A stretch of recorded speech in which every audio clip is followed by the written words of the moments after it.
Bonjour chers amis, chers frères et sœurs. Je vais vous faire rapidement une mise à jour sur l'affaire Osinachi. Le procès était pour le 16 et 17 juin. Le procès de Peter Nwachukwu était pour le 16 et 17 juin. Et il se trouve que ça a été reporté. D'après l'article que j'ai lu, les journalistes sont arrivés sur les lieux du procès et on leur a dit que le juge était absent. Ils ont été informés de l'absence du juge et du report du procès au 20 et 21 juin. C'est déjà passé. Effectivement, le 21 juin, ils sont retournés au tribunal. Et là, il se trouve que Peter a changé d'avocat. L'avocat qu'il avait, il a laissé, il a changé d'avocat. Et le nouvel avocat donc demandait encore au juge de reporter. Mais elle a dit, elle a refusé. Elle a juste décalé de quelques heures.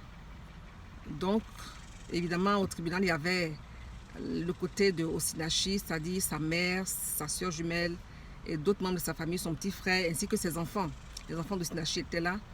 Et du côté de Peter, j'ai vu seulement Peter. Bon, je n'ai pas vu de membres de sa famille. En tout cas, ça n'a pas été dit. Il était avec ses avocats, son avocat, l'ancien et le nouveau, qui parlaient, et des policiers qui étaient autour de lui. Et Peter était habillé, il était vêtu de blanc, d'un boubou blanc, signe de pureté et d'innocence. Je pense qu'il a fait sciemment pour dire qu'il est innocent, parce que souvenez-vous qu'il ne reconnaît aucune des accusations qui sont portées contre lui. Il ne reconnaît aucune d'elles, ni violence conjugale, ni homicide, rien. Vous savez aussi que le rapport d'autopsie est sorti et que d'après les médecins qui ont fait l'autopsie, il n'y a pas de signe de violence conjugale sur le corps de Osinachi.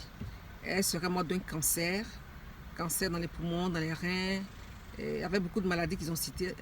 J'ai fait une vidéo là-dessus déjà. Et donc voilà la situation. En tout cas, mon impression par rapport à ça, j'ai vu un Peter confiant. Je l'ai vu qui marchait avec ses avocats, qui parlait. Il n'avait pas l'air de s'inquiéter. Il était très confiant. Du côté d'Osinachi, c'était encore la douleur. Ça se lisait sur le visage de la maman, ainsi que des frères et sœurs. Et donc, voilà un peu la mise à jour.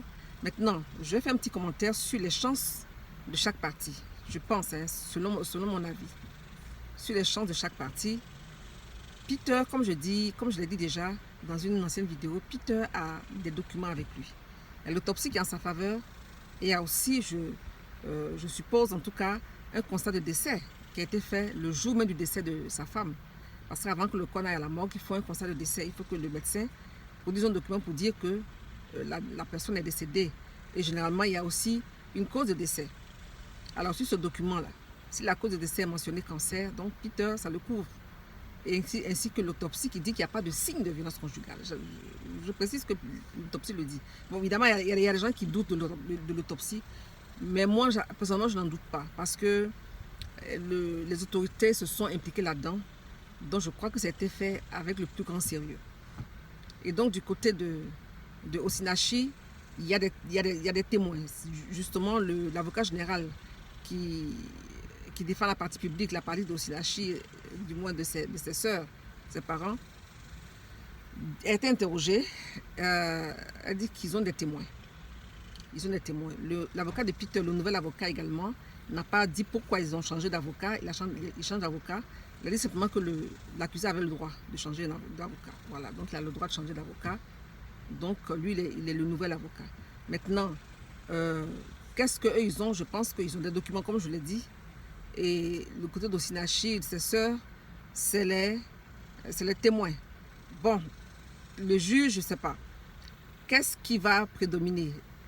Les témoins, les témoignages ou les documents? Parce que vous savez, les témoignages, on pourrait en douter. Les témoignages, on pourrait en douter. Les documents aussi, mais il y a beaucoup plus de sérieux, beaucoup plus de crédibilité sur un document que sur un témoignage. Beaucoup plus de crédibilité. Oui, parce que tous les témoins, c'est vrai, ils ont vu des scènes. Mais est-ce que ça veut dire que c'était de façon continuelle durant 10 ans? Parce que des faits de violence conjugale sur un individu pendant 10 ans, violence, je vais dire répétée pendant 10 ans, qui ne laisse aucune trace, ça c'est quand même extraordinaire. C'est difficile à croire. Alors, qu'est-ce qu'il faut croire? Les violences, oui, qu'est-ce qu'il faut, il faut croire l'autopsie, parce que ce que les gens disent des violences conjugales qu'elles subissaient, et l'autopsie, ça ne colle pas. Ça ne colle pas. Bon, est-ce que le juge est obligé de tenir compte de l'autopsie? Je ne sais pas. Autre chose encore, Peter, est-ce qu'il peut faire appel? Je pense que normalement, dans tous les procès, on peut faire appel. Donc, si le verdict du juge ne lui convient pas, il pourrait faire appel. Il pourrait faire appel. Et s'il se trouve que Peter n'est pas déclaré coupable pour l'homicide et que pour l'homicide il est déclaré innocent, on ne sait jamais ce que Peter pourrait faire. Il pourrait aussi porter plainte contre sa belle famille pour diffamation. Enfin, je dis ça comme ça. C'est pas moi qui sais, je ne sais pas. Mais on ne sait pas. On ne sait pas. En tout cas, je l'ai vu passant même devant sa belle famille. Il est passé sans même le regarder. Il n'a même pas regardé ses enfants. Vraiment, la tension est claire entre les deux. C'est une tension qui existait déjà. Et en tout cas, ça se confirme dans ce que j'ai vu dans la vidéo. C'est parce que je vous n'aurai pas de vidéo, d'image. Je vais garder ça pour la fin. Lorsque j'aurai le résultat du procès, le verdict, je ferai une analyse plus détaillée. Là, c'est vraiment rapidement que je le fais parce que je dois aller au boulot tout de suite. Et donc, voilà pour la mise à jour d'aujourd'hui. Le procès a eu lieu. Peter a changé d'avocat. La partie publique a des témoins. Peter a certainement des documents. Et donc, on va voir comment est-ce que le juge va trancher.